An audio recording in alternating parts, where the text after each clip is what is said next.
Por volta do ano de 1896, Sigmund Freud estava trabalhando na fundação de suas teorias sobre o funcionamento do aparelho psíquico humano, bem como nas explicações para o adoecimento desse aparelho. Um método de tratamento também estava surgindo. Essa produção intelectual iria levá-lo a ficar conhecido como o pai da psicanálise. Na cidade de Viena de 1900, uma jovem de 18 anos de idade foi até a rua Bergasse, levada por seu pai, se consultar com o Dr. Freud. Seu caso viria a ser considerado o primeiro grande tratamento psicanalítico realizado por Freud. Ele publicou o estudo desse caso cerca de 4 anos após a série de 11 sessões a que a paciente se submeteu. Chamou-a pelo pseudônimo de Dora. Com esse caso, Freud procurou provar a validade de suas teses sobre a neurose histérica, envolvendo uma origem sexual e um conflito psíquico. Mais do que isso, Freud usou o caso para expor a natureza do tratamento psicanalítico que nascia, que havia se transformado em algo bem diferente da catarse e da hipnose. Agora estava o tratamento fundamentado nas associações livres e no entendimento dos sonhos, a chamada via régia para descortinar o inconsciente. Na introdução do texto Fragmentos de Análise de um Caso de Histeria, Freud apresenta o caso como um exemplo prático de como usar o seu método recém-criado de interpretação dos sonhos. Psicanalistas costumam se referir ao trabalho de Freud nesse caso com reverência à sua capacidade de descortinar causas ocultas dos problemas daquela moça, e raramente apontam alguma falha que não a de uma precipitação ou falta de tato de Freud, devido a ele não ter ainda, naquela época, desenvolvido os princípios para lidar com a relação de transferência entre analisado e analista.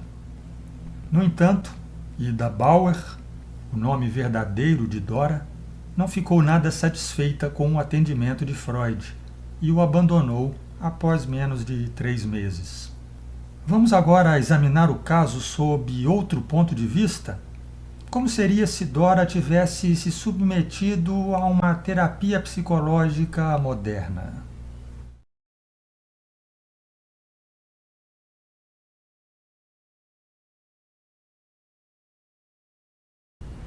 Como está, senhorita Bauer? Posso chamar de Ida?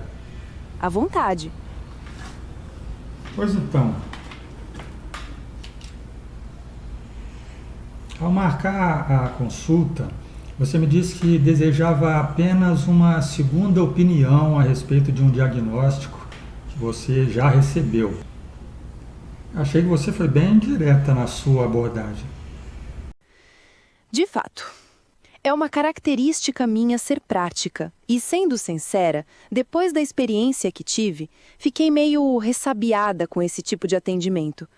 Perdoe, não desejo ser rude, mas, só para ser bem clara, eu não desejaria perder o nosso tempo numa terapia psíquica, não mais do que já perdi.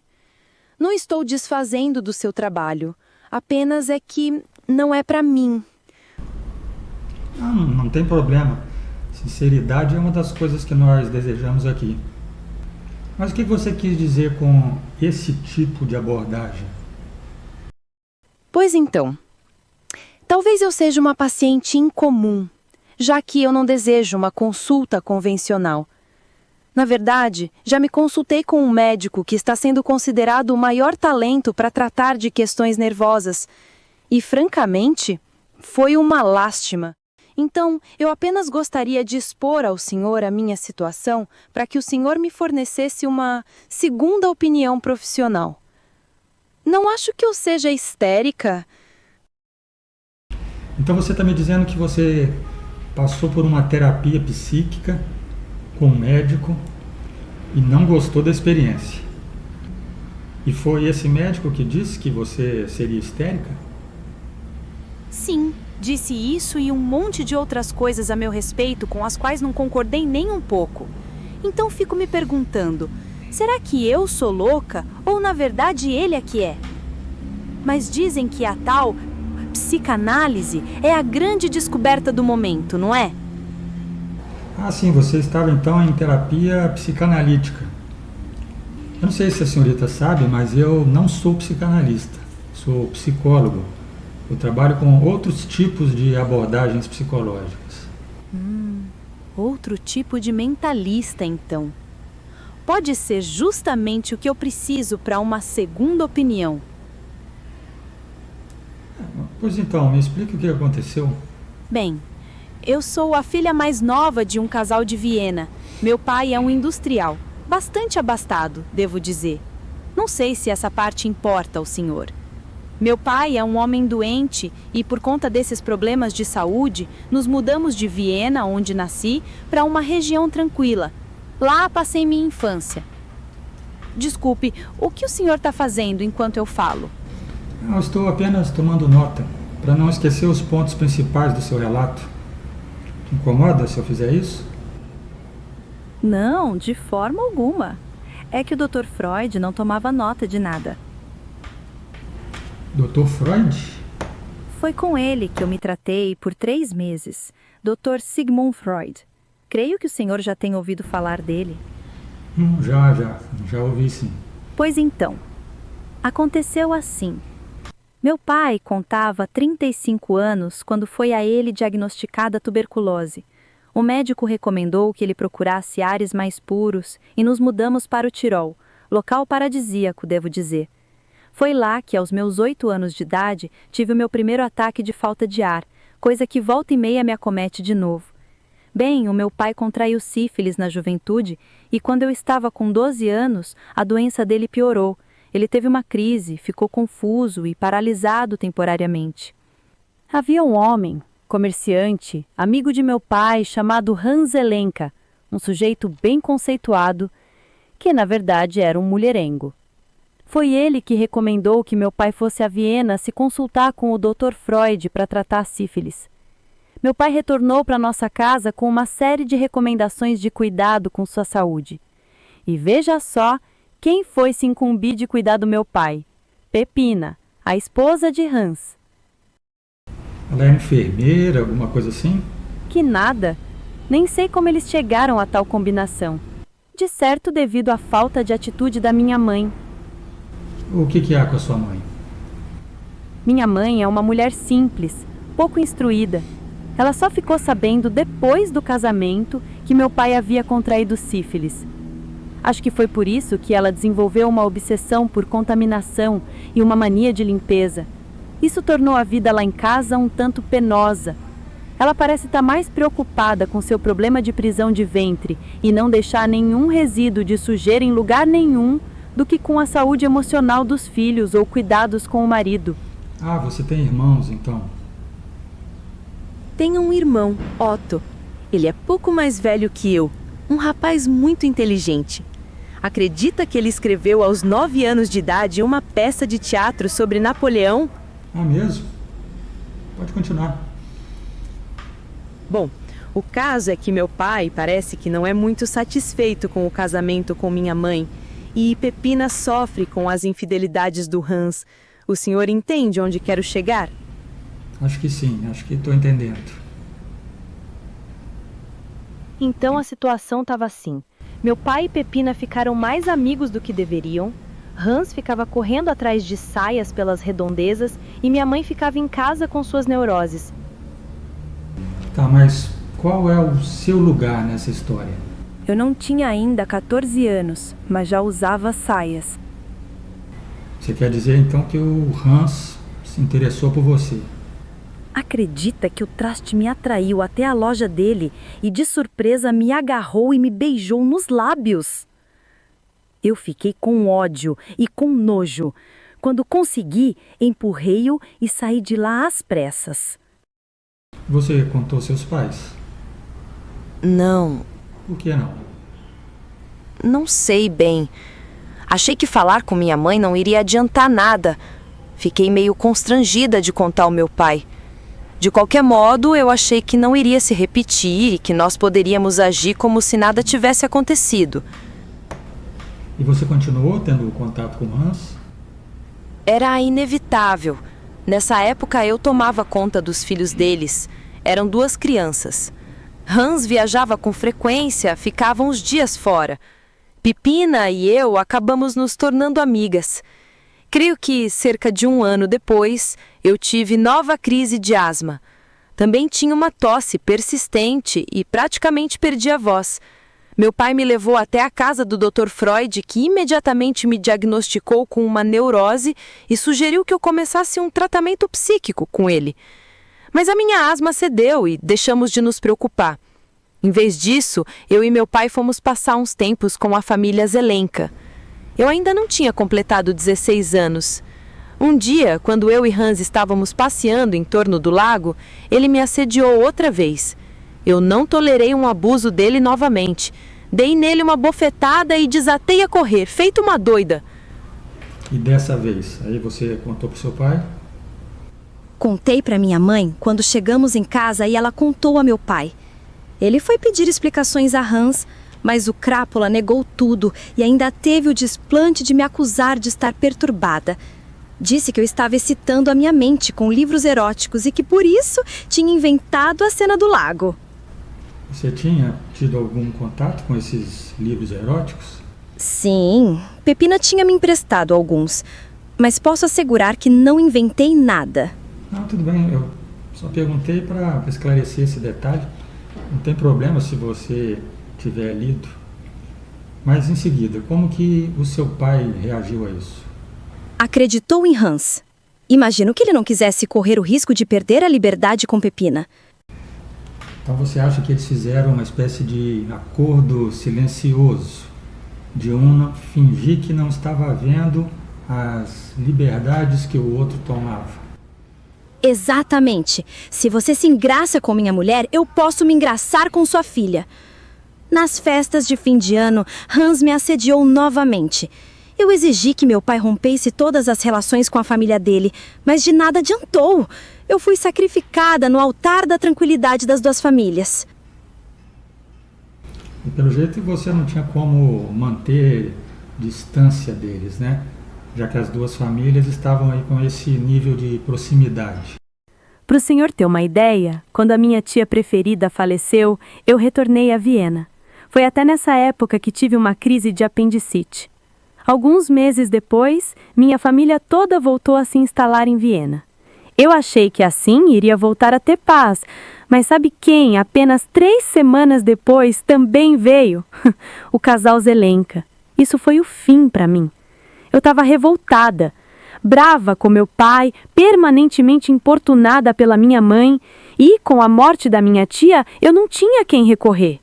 Meus nervos estavam em frangalhos, eu não tinha ânimo para nada e já nem comia direito. Não, posso imaginar o seu estado. Eu tenho o hábito de escrever, então eu desabafei comigo mesma. Escrevi sobre como eu me sentia e até que chegava a pensar em tirar minha própria vida. Os meus pais acharam a nota. A situação se agravou e um dia tive uma violenta discussão com meu pai. Fiquei tão nervosa que desmaiei. Foi então que meu pai decidiu me levar novamente para o Dr. Freud, dessa vez para ingressar em tratamento. Eu estava prestes a completar 18 anos.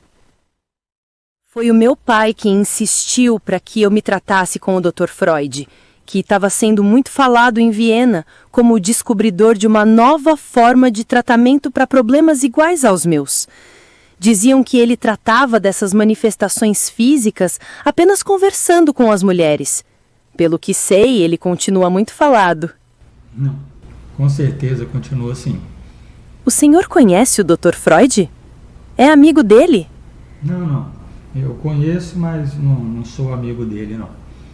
E você pode ficar tranquila para falar o que você quiser, tá? Que nada que você disser aqui vai sair dessa sala. Fico mais tranquila. Como estava dizendo, meu pai me levou até ele na esperança de que me curasse da minha irritabilidade, do meu estado de humor desanimado e daquela imaginação fértil. já que ele pensava que eu estava inventando coisas sobre o casal de amigos. No início eu não queria ir, mas depois achei que o doutor pudesse me ajudar, pudesse fazer o meu pai entender a minha situação, ou talvez me ajudar a resolver tudo. E ajudou? Nem um pouco. Ele achou que você estava inventando tudo? Não, isso até que não. Aparentemente ele acreditou em mim, mas só que ele não enxergou o absurdo da situação em que eu estava metida. Para ele, parece que não havia um problema real, que o problema era eu. Como assim o problema era você? Ele não reconheceu que eu estava atravessando situações pessoais difíceis, nem que os meus distúrbios corporais estavam sendo causados pelo meu constante estado de nervos.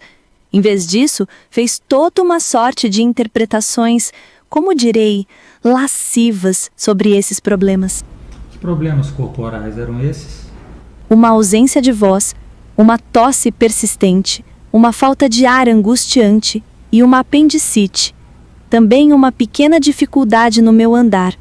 Eu arrasto um pouco a perna esquerda. Isso melhora e piora de tempos em tempos. Você diz que Freud fez uma série de interpretações sobre esses problemas? Sim, todas dizendo que eu, na verdade, no fundo, no meu inconsciente, sou apaixonada pelo Hans, que eu sou presa de um amor recalcado, nos termos que ele usa. Parece que ele julga saber mais sobre os meus sentimentos do que eu mesma. E como foram essas interpretações? Você se lembra de alguma especificamente para me contar? Lembro-me de todas. Eu as fiquei repassando dezenas de vezes, tentando ver se o doutor havia, quem sabe, criado um sistema excepcional de leitura de pessoas, mas francamente... Ele disse que o nojo que eu senti no dia em que Hans me beijou à força foi, na verdade, a minha excitação convertida. Veja, você conta a um médico que um homem muito mais velho abusou da sua confiança e da confiança que seu pai depositou nele e que você sentiu repulsa do ato de abuso, e esse médico ele diz que, na verdade, aquilo era produto de excitação que você sentiu pelo abuso? Você disse isso aí? Que não concordava com a interpretação? Disse, por mais de uma vez, mas ele dizia que eu não tinha condições de distinguir, porque era algo inconsciente que ainda não tinha retornado à minha percepção. Ele interpretou de modo semelhante os outros problemas. A minha perda de voz, ele disse que expressavam o meu desgosto por não poder falar com Hans. Não poder falar com ele por quê? Alguns desses episódios de afonia coincidiram com a ausência do Hans, que costumava viajar para tratar de seus negócios. Bom, se ele viajava com frequência, não tem nada demais nessas coincidências, não é? E se os seus episódios de afonia acontecessem em momentos em que o Hans estivesse presente, o Dr. Freud poderia mudar um pouco a interpretação dele e chegar à mesma conclusão, não poderia? Ele poderia dizer que você tinha perdido a voz por medo de declarar o seu amor ou alguma outra coisa, encaixando não com as ausências, mas com a presença do Hans. Querendo dizer que esse tipo de interpretação é um pouco incerto. Não tinha pensado nisso. E houve mais. Ele interpretou também a minha tosse e a minha respiração curta, asmática. Disse que tinham a ver com coisas... de ordem sexual, referentes a meu pai. Tenho até vergonha de dizer explicitamente as associações que Dr. Freud fez.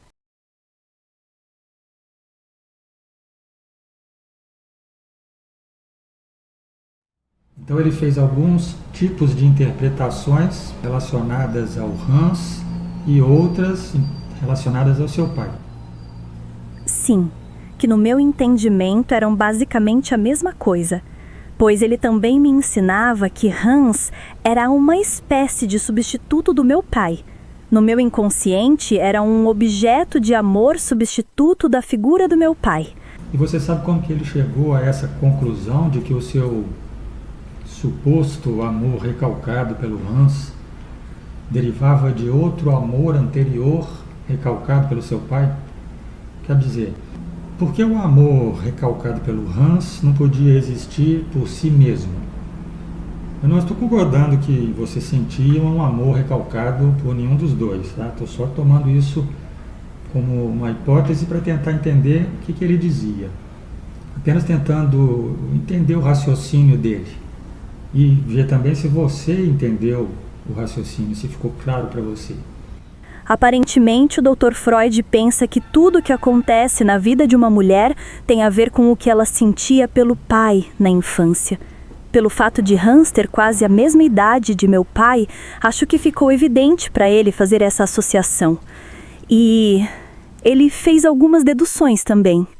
Como eu contei, no dia em que Hans me beijou à força, Eu não apenas senti raiva, mas também senti repulsa. enquanto eu me afastava, eu esfregava a minha boca e o meu rosto e sentia verdadeiro nojo. Dr. Freud disse que isso não era normal, que uma moça saudável da minha idade deveria ter se sentido excitada e envaidecida por um homem a estar desejando. Então ele viu nisso uma confirmação de que deveria ter um motivo para eu não ceder às ousadias de Hans, e de acordo com suas teorias, esse motivo seria a associação com meu pai. O senhor concorda com ele? Que idade você tinha nessa ocasião? Eu não tinha ainda nem completado 14 anos. Me parece bastante natural que uma moça não tenha gostado de ser envolvida numa situação como aquela, ainda mais sendo tão jovem e o homem muito mais velho. Não acho que haja necessidade de supor nenhuma paixão reprimida de nenhum tipo, nem por um e nem por outro. Eu não concordo com a conclusão a que ele chegou, mas fico confusa porque ele é bastante convincente. É um homem muito instruído e inteligente. Veja, ainda é cedo para eu estabelecer bem as minhas opiniões, né? Acabamos de nos conhecer, começar a conversar agora. Mas, só para ver se eu estou entendendo bem. Basicamente o que aconteceu então, na sua experiência psicanalítica com o Dr. Freud, foi que ele não se concentrou nos problemas reais de relações familiares e sociais que você estava enfrentando. Em vez disso, ele interpretou, segundo a teoria que ele criou, que você tem um tipo de amor reprimido por seu pai e que o Hans ocupou esse lugar como uma espécie de substituto do seu pai. E que o seu tormento psicológico e os problemas de convívio que você estava tendo, suas emoções negativas também, até os problemas de saúde física, né, de manifestação física, eram todos decorrentes dessa dinâmica aí, de amores reprimidos. Foi isso? Exatamente, foi isso que eu entendi. E a sua perda de voz, a sua tosse, a sua asma, a sua dor na perna, nenhum desses problemas tinha outra origem senão esse conflito de natureza sexual reprimida. Isso mesmo. É só uma coisa. Pelo que eu sei, o Dr. Freud, antes de ser psicanalista, é médico. Era médico. É médico. Ele a encaminhou para algum especialista para fazer algum tipo de exame complementar para avaliar esses sintomas físicos seus? Não, senhor. Parece que já estava bem convencido desde o início que meu caso era de natureza nervosa e que só precisava do seu sistema de análise para ser tratado. Bom, eu vou ser bem sincero com você. Eu não tenho aqui nenhum compromisso de assegurar ou reafirmar as conclusões do Dr. Freud. Não tenho nenhuma obrigação de reforçar as palavras dele e os ensinamentos dele. Meu compromisso é em ser sincero com você e orientá-la da melhor forma que eu puder. Eu não vejo motivos para ratificar as interpretações do Freud. Me parece que ele resolveu enxergar na sua história todas as confirmações que ele pudesse da teoria que ele desenvolveu. Está desenvolvendo. É muito fácil criar associações vinculando uma coisa a outra, dizendo isso aqui simboliza aquilo. Se você se permitir criar regras de associações, né, do jeito que você preferir, por proximidade, por semelhança, por causa de meras coincidências, né, como a ausência do Hans na sua perda de voz, ou até por oposição. O seu nojo é excitação transformada.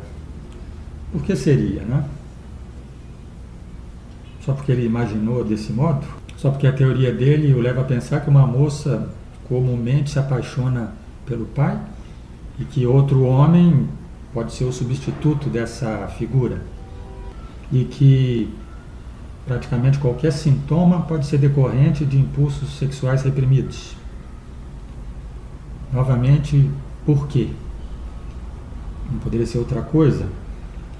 Só porque o sintoma tem a ver com a sua boca e é possível imaginar atos sexuais envolvendo a boca, não é suficiente para a gente fazer essa relação aí de correspondência ou de causação até.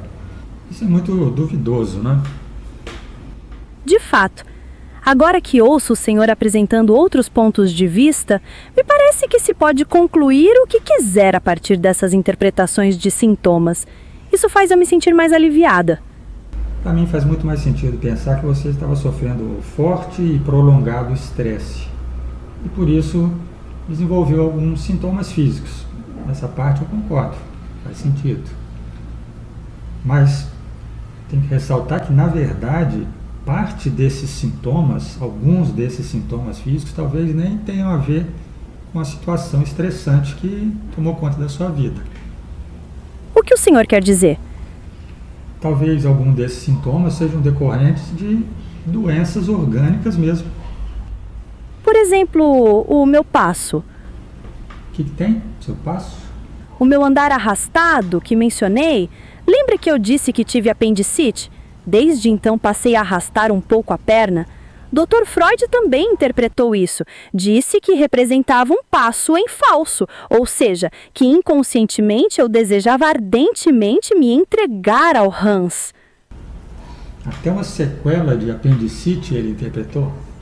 Pelo que entendi, ele está piamente convencido de que suas interpretações não usuais são a sua grande descoberta. São o segredo do seu novo sistema de tratamento para alcançar os motivos ocultos que deram origem a diversos sintomas e problemas de saúde. E ele demonstrou especial interesse em sonhos. Interpretou 2 sonhos meus. Eu gostaria de ouvir as interpretações do senhor, para ver se coincidem com as dele. Vou lhe contar os sonhos.